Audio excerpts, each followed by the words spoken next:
আসসালামু আলাইকুম বন্ধুরা। আমি ভাত খেতে চলে এসেছি আর ভাত খাচ্ছি। আর এই সুন্দর ভর্তাটা আমার মামনি বানাইছে, এত সুস্বাদু।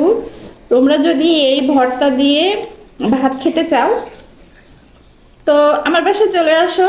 আর যদি মনে করো যে না, আমরা রেসিপিটা জানতে চাই, তো কমেন্ট করো, আমার মামনির থেকে তোমাদেরকে আমি রেসিপি জানাবো। আমি আর ঠিক থাকতে পারতেছি না বন্ধুরা, আমার থাকার মতো আর ধৈর্য নেই, আমি এখন খেতে যাচ্ছি। তো উম এত সুস্বাদু।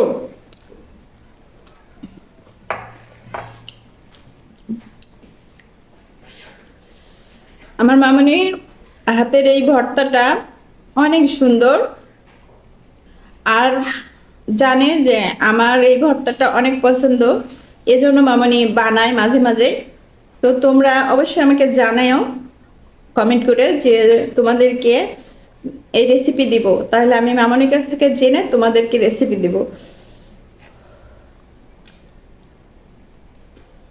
আর এই ভিডিওটা যদি রাখি আপু কখনো দেখে, ভাইরাল রাখি আপু, তো উনি তো ফ্রান্সে থেকে সবাইকে কাঁচামরিচ দিয়েছে। আমার তো আর কাঁচামরিচ নাই, শুকনো মরিচ। তো তোমরা আমাকে শুকনো মরিচ খাওয়াইয়েন, রাখি আপুর মতো ভাইরাল করে দিও প্লিজ।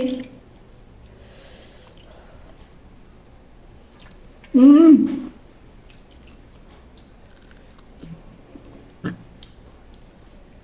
অসাধারণ গাইস। তো মামনিকে বলবো যে থ্যাংক ইউ, আজকে তোমার জন্য এত সুন্দর ভর্তা খেতে পারছি।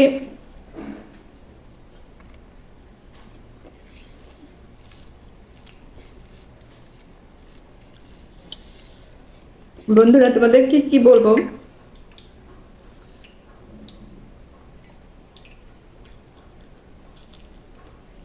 অসাধারণ ভর্তা।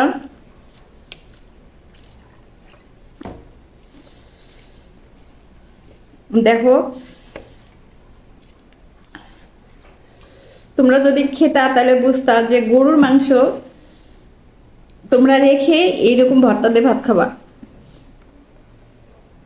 এত সুস্বাদু।